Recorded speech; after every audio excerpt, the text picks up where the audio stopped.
João Magalhães, acho tão engraçado essas expressões das redes sociais. É fogo no parquinho. Seja bem-vindo, João. Olá, Lívio. Boa tarde para você, para a Edna, para o Eliezer e para os telespectadores do Dia News. Eliezer Rodrigues, boa tarde também. Seja bem-vindo, tudo bem? Tudo bem. Boa tarde, Lívio. Boa tarde aos colegas e telespectadores. Satisfação estar aqui. A Edna se conecta daqui a pouco. Vamos ao nosso primeiro assunto. A Câmara de Vereadores de Teresina aprovou o projeto de taxilotação na tentativa de diminuir os efeitos da crise do transporte público aqui da capital do estado do Piauí. Acompanhe. O projeto do táxi coletivo, aprovado pelos vereadores, autoriza os taxistas a transportarem até 4 passageiros por uma tarifa fixa de R$ 4,00 cada. Hoje foi lido já na plenária e vai ser encaminhado então à prefeitura. Esse projeto, ele visa dar uma alternativa para essa problemática que a gente está vivendo hoje. Nós temos, de um lado, 2.000 automóveis que estão sendo subutilizados, com conforto, rapidez, auditados através das auditorias anuais, que são os alvarás. Temos, de um lado, uma população que está carente do transporte público e esse impasse não se resolve. Ainda na tarde de hoje, o novo modal de transporte de passageiros da capital deve ter o processo de regulamentação iniciado junto à prefeitura. Hoje a gente vai ter uma reunião às 15h com o prefeito de Teresina, exatamente para a gente tentar normatizar. Toda a frota dos táxis estão disponíveis. Então, a gente também já teve uma reunião por parte dos ligeirinhos que já atuam, é uma realidade na cidade de Teresina, eles atuam de forma irregulares e a gente propôs a eles também a que eles se cooperem em forma de cooperativas. E exatamente isso, o que a gente quer é dar uma oportunidade, uma alternativa para a população. A proposta gerou reações entre a categoria dos motoristas e cobradores de ônibus. A gente quer projetos que gerem emprego, que gerem mão de obra, não que acabe com o que já tem aí, porque a gente sabe que o transporte coletivo é essencial para uma cidade. E o transporte coletivo ele dá direito à gratuidade ao idoso, ao cadeirante, ao deficiente físico. E a rota dele, a gente passa no APAE, passa no CIEI, que são pontos estratégicos onde tem esse público atendido dia a dia. E a gente sabe que uma passagem de R$ 4,00 no táxi lotação, ele não vai sair dos terminais onde os ônibus saem, como o bairro Santa Maria das Vassouras, Porto Alegre, Jardim Europa, na Zona Leste, que são bairros distantes do centro. Eliezer Rodrigues, o projeto não agradou. Com essas reações, adversidades, inclusive, Lívio, um dos pontos que fomentou esse debate diz respeito às gratuidades. Grande parte, às vezes até a maioria dos passageiros que circulam em um determinado dia são do grupo das gratuidades, que já tem esse direito adquirido. Então, como esse táxi lotação, essa espécie de táxi coletivo iria contemplar essas pessoas, garantir esse direito? Então, por esse lado, o ônibus convencional continua importante, continua necessário para prestar esse serviço de transporte de passageiros aqui na capital. Então, a expectativa é que todos esses pontos sejam debatidos. Claro, o sistema de transporte convencional passa por uma crise, os taxistas também precisam circular mais, têm esse direito. O próprio vereador confessou a situação dos ligeirinhos que estão aí atuando na ilegalidade, precisam se formalizar, Então, tudo isso precisa ser pesado na hora de apresentar esse novo modal de transporte para a cidade de Teresina. Eu acho importante também lembrarmos que estamos falando de uma situação que está sendo apresentada em caráter de urgência, visto que pouco temos ônibus circulando, também temos uma grande precariedade do nosso deslocamento da população pela capital do estado do Piauí. Edna Maciel, acredito que estamos falando de uma saída, por enquanto, de certa forma, uma opção para o momento, não? Uma opção decisiva, definitiva para o nosso transporte público da capital do estado do Piauí. Mas, é claro, também entendo a questão dos motoristas e cobradores. Isso. Boa tarde, Lívia. Boa tarde, Edna. Seja bem-vinda. Obrigada. E eu concordo que seja uma opção, é como nós vimos conversando, né? Uma alternativa. Nós estamos num momento muito delicado, mas o transporte público, o que se espera, inclusive depois dessa CPI, é que nós tenhamos, se não uma normalidade, mas que se possa oferecer um transporte público de qualidade. Então, assim, nós esperamos que os ônibus voltem a funcionar de maneira efetiva, né? E que a população possa ir e vir com tranquilidade e dignidade. Então, assim, todas as opções, todas as alternativas são bem-vindas, mas tem suas limitações, como é o caso desse projeto, né? Como vocês bem colocaram, na questão das prioridades. E nós já pontuamos aqui também a questão de 3 ou mais pessoas, acho que o mínimo é 3, dentro de um carro, né? Com os cuidados que a gente tem que ter, as medidas de segurança. Então é alternativa mesmo, de momento, creio eu.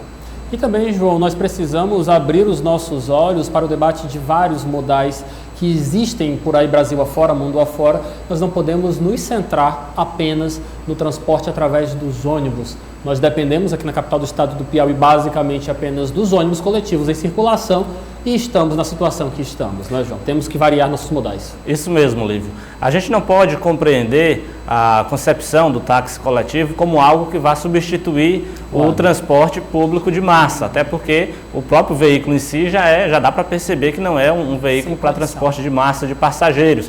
Um carro, como a gente sabe, transportaria aí no máximo 3 ou 4 passageiros, não vai, em hipótese alguma, substituir o transporte de massa de uma capital, que deve ser realmente o ônibus coletivo, o metrô, enfim, vários outros modais que precisam se integrarem na questão da mobilidade. Agora, é uma alternativa que, sem dúvida nenhuma, precisa de regulamentação, até porque, como bem lembrou o vereador Leonardo Eulálio, esse serviço já existe na prática. Quem mora em muitas regiões aqui da cidade, normalmente faz uso do chamado ligeirinho, que é onde o passageiro vai para um determinado ponto, lá entra em contato com aquele cidadão, aquele trabalhador que tem um veículo que faz linha de um bairro até o centro da capital e utiliza esse serviço. Portanto, é uma realidade que já existe e precisa ser regulamentada, mas em hipótese alguma deve ser compreendido como algo que vai substituir o transporte de massa, até porque realmente entra aí a questão dos usuários, das pessoas com deficiência, das gratuidades, do próprio estudante que precisa ter um valor da passagem diferenciado, enfim, é uma discussão ampla que precisa ser aprofundada. É preciso que se integre aí a questão do sindicato dos motoristas, os próprios empresários do CETUT, os taxistas, os trabalhadores que hoje oferecem o serviço de ligeirinho na informalidade, enfim, aprofundar essa discussão, mas é preciso estar claro exatamente isso. Não se pode negar que é mais uma alternativa que precisa ser regulamentada e, em hipótese alguma, deve-se pensar como um modelo que vai substituir o transporte de massa. E ampliando o debate sobre esse assunto, na manhã desta quarta-feira, motoristas e cobradores de ônibus aqui do nosso sistema de transporte público de Teresina também se manifestaram na frente do prédio da Câmara Municipal de Vereadores. Vamos acompanhar os detalhes e, é claro, os motivos dessa manifestação. A lista de reivindicações da categoria dos motoristas e cobradores é extensa, a iniciar pelo pagamento de meses de salários atrasados. Eu tenho 15 anos da empresa Intracol e o nosso último pagamento foi no dia 20 de dezembro. Eles pagaram ainda para a minoria de uns funcionários e a maioria não pagou. Então nós estamos sem receber, desde o dia 20, sem receber pagamento. E aí nós estamos aí. Alguma resposta da direção? Não, a única resposta é que a gente vai lá conversar com os empresários que diz que não tem dinheiro para pagar nós. Os profissionais continuam trabalhando em uma situação de risco à saúde e não foram contemplados com a vacinação contra a Covid-19. Até agora nada, estamos aí, só os meses passados, perdemos 5 companheiros decorrente do Covid. E infelizmente já procuramos vereadores, procuramos deputados, e até agora ninguém atende a gente. E os ônibus estão andando super lotados. Diante de toda a crise no sistema de transporte coletivo, os trabalhadores exigiram o direito de serem ouvidos na CPI da Câmara. Por isso que a gente veio aqui mandar protocolar um pedido, porque o nosso sindicato ele já foi ouvido. Beleza, é representante nosso. Mas a gente quer também que o trabalhador que está diretamente, que está na frente do serviço, seja ouvido, porque esse sim é o que está perdendo. A gente veio aqui com o pedido de cada consórcio pudesse ser ouvido um trabalhador, mas se não puder os 4, que pelo menos um, mas que a gente seja ouvido. Olha, já chega, a situação nossa aqui, né, é de calamidade pública. Eliezer, trabalhadores querem ser ouvidos, na minha avaliação, realmente um pedido muito coerente. Sim, podemos até fazer uma analogia. A proposta da CPI não é ouvir, por exemplo, só o CETUD, que é o Sindicato dos Empresários, mas cada empresário individualmente e especificamente. Então, que este mesmo raciocínio se aplique aos trabalhadores. O Sindicato dos Trabalhadores já foi ouvido? Já. Agora que se escute os próprios trabalhadores individualmente. Claro que existe um contingente muito grande, não podemos afirmar que todos serão ouvidos, mas há um grupo interessado, há um grupo desejoso de se manifestar, de colocar suas situações práticas, de reivindicar uma série de fatores que precisam ser resolvidos e destacar que sim, Lívio, essa reivindicação vai ser contemplada, os vereadores já confirmaram, responsáveis pela CPI, que haverá, em momento oportuno, o depoimento, serão ouvidos esses trabalhadores, motoristas, cobradores, enfim, outros que fazem parte da rede do sistema de transporte. Edna Maciel, a data de hoje é 2 de junho de 2021 e os trabalhadores alegam que estão sem receber salário desde 20 de dezembro de 2020. Quase 6 meses sem receber salário. Que trabalhador aguenta? E como é que esses trabalhadores estão sobrevivendo? O que estão tendo que fazer? É só nos colocarmos na posição, né, de cada um deles. Então, eles têm sim que ter um lugar de fala, têm que colocar seus depoimentos, desabafar, colocar suas propostas. Acho super válido que esse grupo, né, que a gente sempre sabe que tem as lideranças, tem aqueles que acompanham já há muito tempo essa luta e não digo que, como Eliezer disse, não dá para ouvir todo mundo, mas tem os representantes, né? Eles podem eleger os representantes e serem ouvidos. E realmente eu fico me colocando na posição 6 meses sem receber salário. Como é que faz? A gente tem que se reinventar mesmo, mas muitas vezes fica muito difícil, muito difícil. E eles devem ter tido momentos muito difíceis, nós acompanhamos alguns deles nas matérias aqui do Sistema O Dia de Comunicação. Então a gente espera que eles tenham vez e voz para falar, para sugerir, para contestar, né? Beleza. Só para complementar sobre esses salários, o salário que já está defasado, perderam ticket de alimentação, perderam plano de saúde, perderam uma série de aditivos que faziam parte desse salário e ainda assim o que restou está atrasado. Nossa, realmente não dá nem para imaginar qual é a situação complicada de motoristas e cobradores do sistema de transporte público de Teresina. João Magalhães, não está com muito tempo que nós noticiamos, nós como o Dia TV, como o sistema como um todo, nós noticiamos uma declaração do prefeito de Teresina e, é claro, também de propostas de projetos de lei que passaram pela Câmara Municipal de Teresina, querendo incluir tanto trabalhadores da comunicação, quanto trabalhadores que estão na linha de frente ali, atendentes de caixas, de supermercados, atendentes de farmácia e também, é claro, os motoristas do sistema de transporte público de Teresina e também motoristas por aplicativos. De certa forma, criou-se um debate acerca de se incluir esses profissionais que nunca deixaram de trabalhar em contexto de pandemia na linha prioritária de imunização contra o novo coronavírus. A conversa já está com aproximadamente 2 meses e até agora, nada. Isso mesmo, Lívia. Não tem avançado o suficiente, inclusive, para englobar aí categorias que, de fato, estão na linha de frente trabalhando, claro, não no combate à Covid, mas para garantir a prestação de um serviço básico à sociedade. O caixa de supermercado, o motorista do transporte coletivo, eles têm essa função fundamental na garantia da vida, em garantir que as pessoas tenham a dignidade de chegar ao trabalho, de ir ao supermercado, comprar um alimento, enfim. São categorias essenciais, sem dúvida nenhuma, tanto que não deixaram de trabalhar um dia sequer durante a pandemia, precisam, sem dúvida nenhuma, de um reconhecimento que viria com essa prioridade na lista de vacinação. Claro, sempre é preciso fortalecer cada vez mais o discurso de que também não basta incluir mais categorias na lista de prioridade se a vacinação não anda na velocidade que deveria e se não tem vacina para todo mundo. Ontem a gente observou, por exemplo, números em que a própria Organização Mundial de Saúde diz que para a gente ter um cenário de tranquilidade em relação à pandemia, a gente precisa ter cerca de 75% da população com 2 doses da vacina. Aqui no Brasil, a gente tem 20% com a primeira dose, ou seja, menos de 1/3 do necessário para que a gente volte a um cenário de normalidade. Então, a pandemia persiste, mas é preciso reconhecer e valorizar aquelas categorias que estão realmente trabalhando todo dia, pais, mães de família que estão ali colocando toda a sua família, vamos dizer assim, em risco, aumentando as possibilidades de contaminação, porque precisam sair de casa para ganhar o pão honestamente. Nós recebemos na edição desta quarta-feira do jornal O Dia News, no primeiro bloco ainda,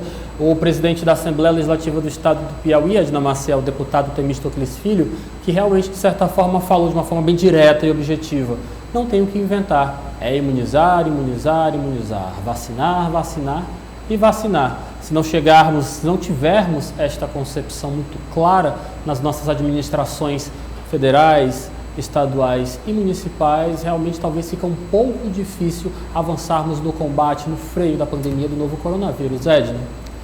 Não tem jeito. A ciência, a pesquisa, os especialistas já estão orientando e nós temos números e exemplos de outros países massivamente divulgados pela imprensa nacional, reforçados aqui, reverberando para o local. Enfim, nós sabemos que para que tudo dê certo, para que a economia volte a funcionar e para que todos nós devagarzinho comecemos a ter mais segurança de estar na linha de frente ou cada um no seu trabalho interno, é preciso a vacinação. As vacinas estão chegando, os gestores estão se esforçando, fazendo seus contatos.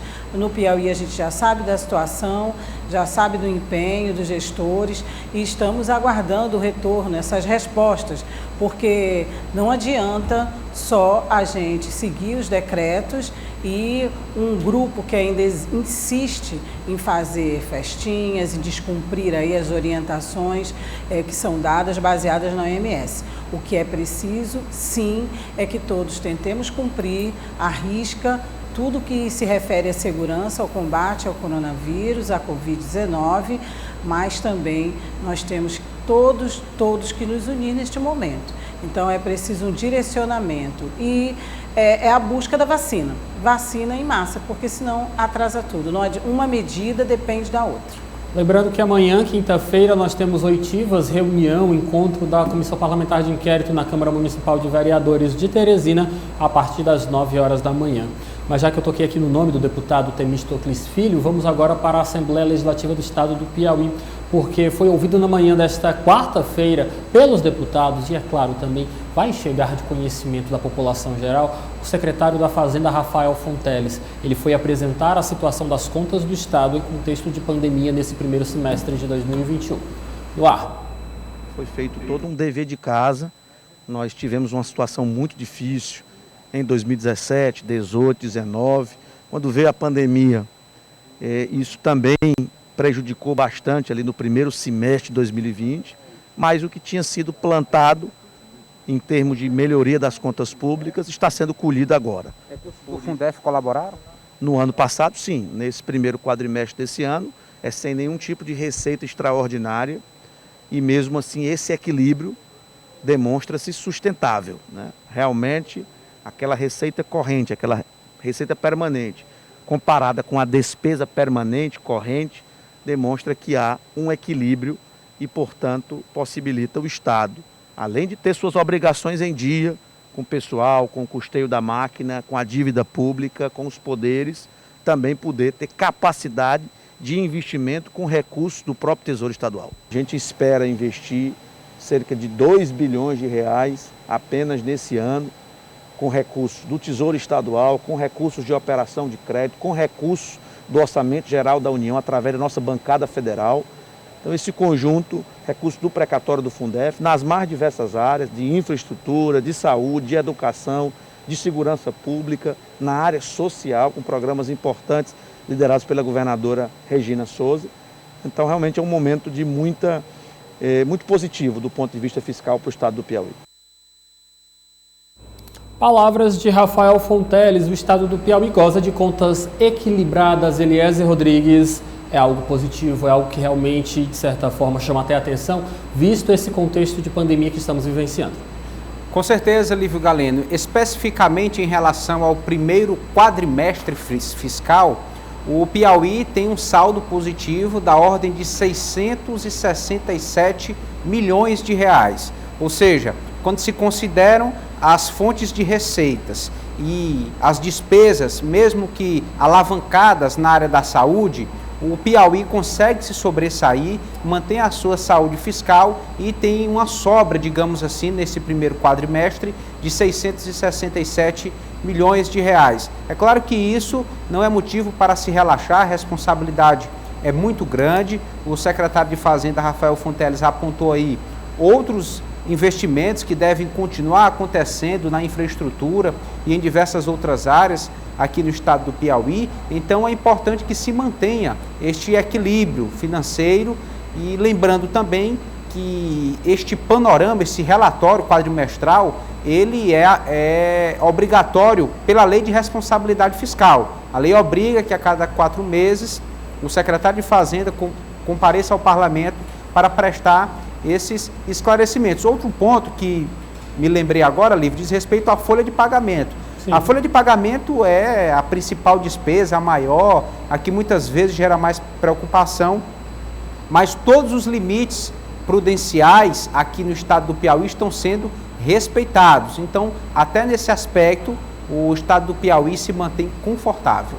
João Magalhães, se fala de contas equilibradas e também da perspectiva de investimentos de até 2 bilhões de reais ainda para o ano de 2021 no crescimento do estado do Piauí. E é bom destacar que, de acordo com a fala do próprio Rafael Fonteles, boa parte desses recursos vindo do caixa próprio do estado.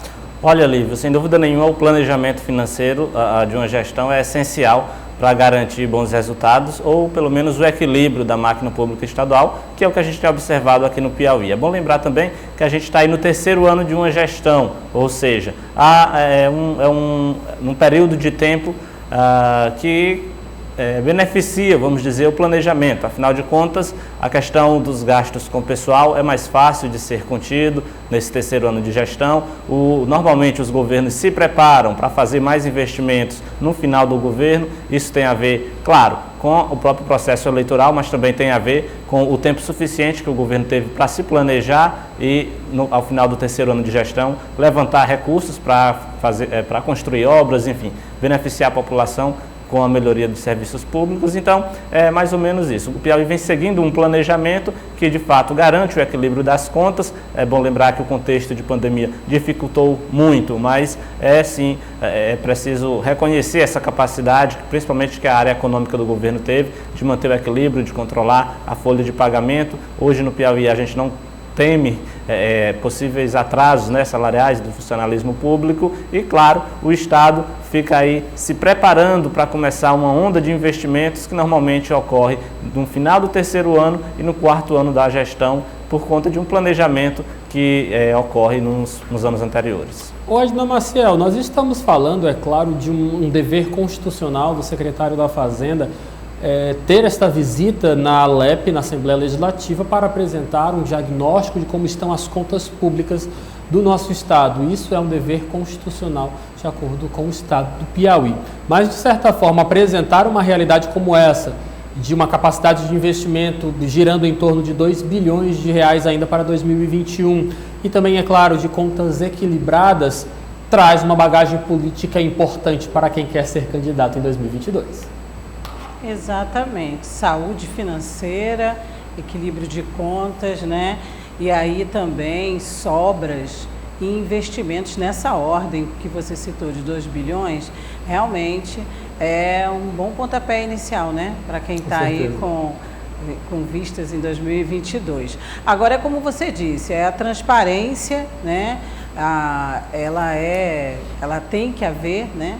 A transparência é uma obrigação, é uma obrigatoriedade, né? A prestação de contas a cada quadrimestre e dá uma respirada no governo nessa questão mostra que o governo está nos trilhos nessa questão financeira, né?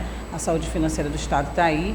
E eu acho que salário em dia é obrigação do gestor, mas a gente sabe muito bem que em alguns anos passados sofremos com alguns atrasos, isso não é nada bom para o Estado.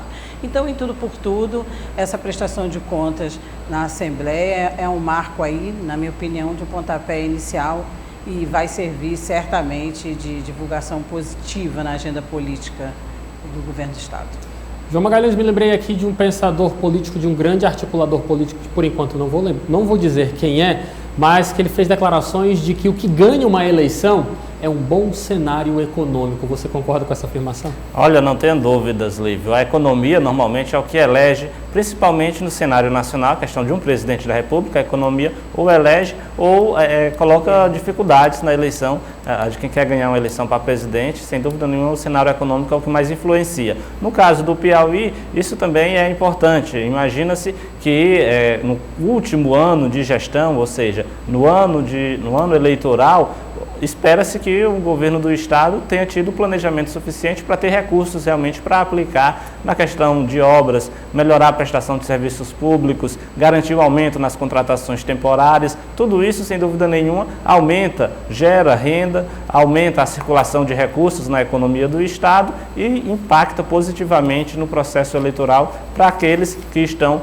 no poder, para aqueles que estão no controle da situação. Assim como o contrário disso, problemas na economia colocam dificuldades para quem está no governo e está pensando em buscar uma reeleição ou permanecer com o mesmo grupo político no poder. Concorda com essa afirmativa, Eliezer? Quem ganha a eleição é uma boa situação econômica?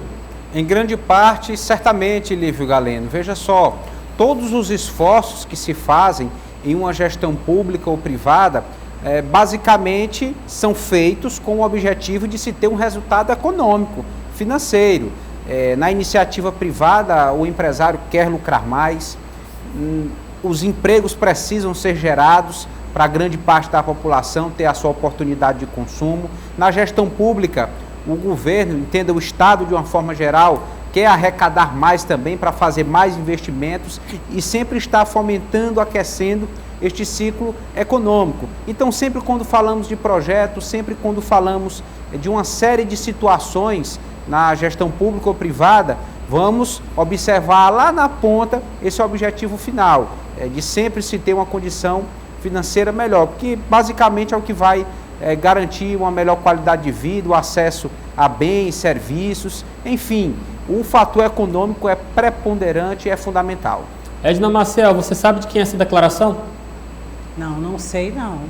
Piauiense Ciro Nogueira, senador, presidente nacional do Partido Progressistas, referindo-se à possível eleição de Jair Bolsonaro, reeleição em 2022. E adiante do seu comentário, é importante também destacarmos que esta fala, vindo de um apoiador tão direto, tão íntimo de Jair Bolsonaro, de certa forma, até que justifica o posicionamento do presidente do Brasil, que nunca deixou essa dicotomia saúde e economia se separar. Sempre se falou, quando se falava em pandemia do novo coronavírus, ele sempre linkava saúde e questões econômicas ligadas à pandemia. Você concorda com o senador Ciro, Edna? Olha, meu querido, que tem grande influência, tem. Ouvimos aí até o deputado Temístocles Filho também tocar nessa questão, fazendo uma correlação com a questão da pandemia, que é muito caro, né? Verdade. Muito caro se gastar com vacina, com saúde. É prioridade e a gente tem que gastar mesmo, os governos têm que gastar e direcionar agora, que é o momento de urgência. Mas temos que concordar em grande parte nessa questão financeira, na questão da saúde financeira, né, e na questão da economia para frente, com um bom governante. Então, se o presidente da República fizer essa relação de que a economia tem que andar bem e que a economia do país tem que estar ok, até também para a saúde política, sim. Então, o senador está certíssimo. Se esse pensamento é por essa veia que a gente está colocando aqui, sim, né? Como os colegas falaram, está aliado diretamente à economia com a política. João, eu não vou nem muito longe. Na história do Brasil, de certa forma chama de história recente, nós tivemos o ex-presidente Getúlio Vargas em um contexto de grande dificuldade, instalando, na realidade, criando o salário mínimo, reforçando as leis trabalhistas, incentivando a industrialização do Brasil. Tivemos mais, na história mais recente ainda, o ex-presidente Luiz Inácio Lula da Silva fazendo a sua sucessora, Dilma Rousseff, que de certa forma era uma, não diria estranha, mas desconhecida em contexto político nacional. Lula conseguiu fazer a sua sucessora, que conseguiu se reeleger, sempre se apoiando na questão economia, mostrando uma economia que, de certa forma, se não andava a 100%, mas andava a contento, valorizando uma grande parcela da população. Não dá para separar a importância da economia para esse contexto político que vivenciamos. Olha, Lívia, você destacando a história, é bom lembrar de 1994, né, com Fernando Henrique Cardoso, que também foi eleito exatamente aí, colhendo frutos, dividendos políticos da criação do real, que foi a moeda que estabilizou a economia naquele ano de 1994, rendeu para ele frutos políticos. A economia perdeu um pouco ali entre 95 e 97, mas quando foi no ano eleitoral de 1998, ele tomou outras medidas que fortaleceram novamente a economia e acabou vencendo com certa facilidade aquela eleição.